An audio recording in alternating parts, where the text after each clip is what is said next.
جو criminal judicial reforms ہیں یا جو بڑے ریفارمز جو دیکھنا چاہتے ہیں اس کے لیے ہمیں آئین میں ترمیم کی ضرورت ہے، اور اسی لیے ہم چاہتے ہیں کہ اپوزیشن جو ہے وہ الیکٹورل ریفارمز کے اوپر ہمارے ساتھ بیٹھے، جوڈیشل ریفارمز کے اوپر ہمارے ساتھ بیٹھے، اور ہر وقت اپنے کیسوں کے اوپر ہی نہ جو ہے وہ فوکس کرے. جی سنا.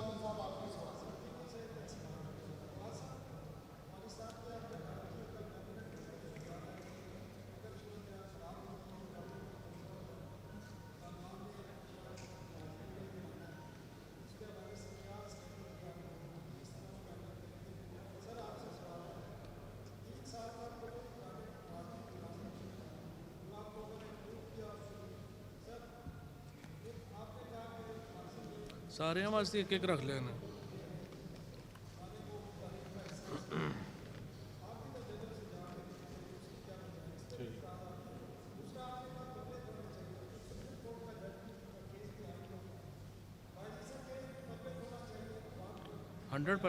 جی جی بالکل پبلک ہونا چاہیے. میں شروع کر دیتا ہوں جواب کا. دیکھیے آپ نے جو کہا کہ جی دو یہ مختلف چیزیں ہیں، میں سمجھتا ہوں ہمیں زندگی میں کبھی بھی کوئی چیز سیکھنے کو ملے تو ضرور سیکھ لینی چاہیے.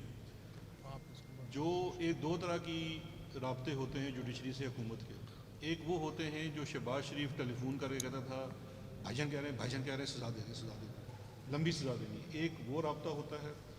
ایک وہ ہوتا ہے کہ انتظامی امور کے لیے جو چیف جسٹس آف پاکستان ہیں جو کہ انتظامی ایڈمنسٹریٹو جج بھی ہوتے ہیں، ان سے آپ نے مختلف چیزوں میں جا کے ملنا ہوتا ہے، حکومت کی سفارشات کرنی ہوتی ہیں. اچھا، ملنے کے بھی دو طریقے ہو سکتے ہیں.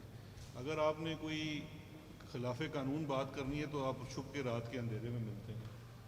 50 صحافیوں کے سامنے ان کے چیمبر میں جا کے کال آن نہیں کرتے. اور میں تو ممبر بھی ہوں لاہور ہائی کورٹ کا بار کا. وہاں جا کے ان کو ملنا، ان کو مبارک دینا. اور سیکنڈلی ریکارڈ کے لیے یہ بھی درست کر لیجئے، لاہور میں آپ اگر رپورٹنگ کرتے ہیں لاہور کی تو شاید آپ کو علم میں ہو، لاہور میں اکاؤنٹیبلٹی کورٹس کو لے کے ایک ایشو چلا ہوا ہے. کیونکہ اکاؤنٹیبلٹی کورٹس وفاقی حکومت کی زیر انتظام آتی ہیں. ابھی تک جو اس لاہور میں ان کا قیام تھا وہ صوبائی حکومت کا جو ایوان عدل ہے وہاں پہ. ابھی جب ہم نے 30 کورٹس بڑھائی ہیں تو لاہور میں 5 سے 15 کورٹس ہونے جا رہی ہیں. آلریڈی جو ہماری 3 اکاؤنٹیبلٹی کورٹس ہیں وہ لاہور ہائی کورٹ نے خالی کرا لی کیونکہ ان کے پاس جگہ کی کمی ہے. 2 اور کورٹس کے لیے ان کی طرف سے حکم آیا تھا. تو ہم وفاقی حکومت کی طرف سے لاہور ہائی کورٹ کو یہ بھی انفارم کیا ہے کہ اس کے لیے آلٹرنیٹ سپیس کا بندوبست کر دیا گیا ہے. یہ جو اس وقت چھٹیاں چل رہی ہیں عدلیہ کی، اس دوران جو شفٹنگ کا پروسیس ہے وہ انشاءاللہ کمپلیٹ ہو جائے گا. تو ان سے درخواست یہ تھی کہ یہ جتنے دن یہ کوئی 4 سے 6 ہفتے شاید لگے گا ٹوٹل، اس کے دوران جو 2 کورٹس آپریٹو ہیں ان کا نظام چلنے دیا جائے اور پھر یہ ساری شفٹ کر لی جائیں گی فیڈرل گورنمنٹ کی پراپرٹی کے اندر. تو میرے بھائی یہ تھی. جی جی لائیو ہونا چاہیے. میرا تو ذاتی رائے یہ ہے کہ لائیو، میں تو کہتا ہوں سپریم کورٹ میں نے تو ٹویٹ کیا تھا کہ لائیو ہونا تمام چاہیے. چیزیں لائیو چلنی چاہیے. جی جی اچھا، جو ٹرانسمیشن لائن ہے میں نے 2 ہفتے پہلے مٹیاری لاہور ٹرانسمیشن لائن کا افتتاح کیا ہے. یہ state of the art, even کئی مغربی علاقوں میں ایسی نہیں ہے، مغربی ممالک میں HVDC لائن ہے جو 4000 میگا واٹ ساؤتھ سے نارتھ پاکستان میں ٹرانسمٹ کرتی ہے، جو کہ ہمارے 21% لوڈ کا حصہ ہے، صرف 4.5% لاس پہ. جب ہماری حکومت آئی تھی تو صرف ایک کاغذ کا ٹکڑا موجود تھا اس پروجیکٹ کے بارے میں، زمین پر کوئی چیز موجود نہیں تھی، اور کئی لوگوں کا خیال تھا کہ اتنا ہائی فائی پروجیکٹ جو ہے وہ پاکستان میں کیا نہیں جا سکتا. نہ صرف یہ پروجیکٹ کیا گیا بلکہ یہ پروجیکٹ اس وقت سکسیسفلی 4000 میگا واٹ کے قریب بجلی جو ہے وہ ٹرانسمٹ کر رہا ہے. نمبر 2، 77 ارب روپے کے اب تک ہم ٹرانسمیشن کے پروجیکٹس کر چکے ہیں، جس میں درجنوں گریڈز کو اپ گریڈ کیا گیا. کئی 100 بڑے گریڈز کے ٹرانسفارمرز جو میگا ٹرانسفارمرز جنہیں ہم کہتے ہیں 100 میگا واٹ کے، ان کو چینج کیا گیا. یہاں تک کہ ہزاروں کے قریب LT ٹرانسفارمرز گلی بستیوں کے اندر جو ہیں وہ سیکوینس وائز، نیڈ وائز جو ہیں وہ چینج کیے جا رہے ہیں. یہی وجہ ہے کہ 20000 میگا واٹ سے ہم 2.5 سال میں 24000 میگا واٹ ترسیل کی کیپیسٹی میں آئے ہیں. اور انشاءاللہ تعالیٰ اگلے سال گرمیوں میں یہ جو ریمیننگ باٹل نیکس رہ گئے ہیں ترسیل کے نظام میں، جو ہمیں تھوڑا 24.5 سے آگے جانے میں دقت کرتے ہیں یا ٹرپنگ کرتے ہیں، ان میں سے 80 سے 90% پہ ہم انشاءاللہ اگلی گرمیوں تک بھی قابو پا لیں گے. اور اس کی لسٹ جو ہے وہ شیئر کر دیں گے. جو ہمارا یہ جو مہاجرین کا مسئلہ ہے جس کی طرف آپ نے اشارہ دیا ہے، یا جو آپ نے کہا ہے کہ وہ اس کو ہم کیسے کر رہے ہیں، انٹیریئر منسٹر صاحب کے انڈر ایک کمیٹی بنائی گئی ہے جو ایک ہی بہت ہی مربوط طریقے سے ہم نے دیکھے 2700 کلومیٹر کی اس وقت سرحد ہے پاکستان کی اور افغانستان کی. اس کی جو 90% علاقہ ہے وہ پہلی بار تاریخ میں اس پہ باڑ لگا دی گئی ہے اور اب اس میں موومنٹ جو ہے وہ ہمارے کنٹرول میں ہے. ہم اس کے اوپر کسٹمز کنٹرول اور بارڈر کنٹرولز لا رہے ہیں. اور یہ بہت سارے لوگوں کو غلط فہمی تھی پہلے کہ کوئی اس طرح سے جی آپ افغانستان پاکستان میں جو ہے وہ آپ کنٹرول کیوں نہیں کرتے. وہ اس لیے نہیں کنٹرول کرتے کہ ہسٹوریکلی افغانستان پاکستان کا بارڈر جو تھا وہ تھا ہی بڑا لوز. وہاں پہ اس طرح کی کوئی موومنٹ کنٹرولز تھی ہی نہیں. پہلی بار ہم نے اس کو موومنٹ کنٹرول میں لے کے آئے ہیں. وہاں پہ ہم نے باڑ لگائی ہے, گیٹ بنائے ہیں, کسٹمز اور بارڈر کنٹرول لے کے آ رہے ہیں. اور اب جو انشاءاللہ اگلا مرحلہ ہے اس میں ہم جو مہاجرین کے کیمپس ہیں وہ قطعی طور کے اوپر بھی جو ماضی میں ہم نے پروسیس رکھا کہ وہ آ گئے اور سارے ہمارے ایسے نہیں ہونے دیں گے. اس کو ہم ایک مربوط طریقے سے منظم طریقے سے وہ کیمپنگ جو ہے وہ کریں گے. پہلے تو اللہ سے اچھی امید رکھنی چاہیے کہ وہ امن ہی رہے افغانستان میں اور وہاں کے لوگوں کی تکلیفوں میں اللہ تعالیٰ کمی کرے. ہم ان کے لیے دعا گو ہیں, امن کے لیے ہم دعا گو ہیں. بہت شکریہ.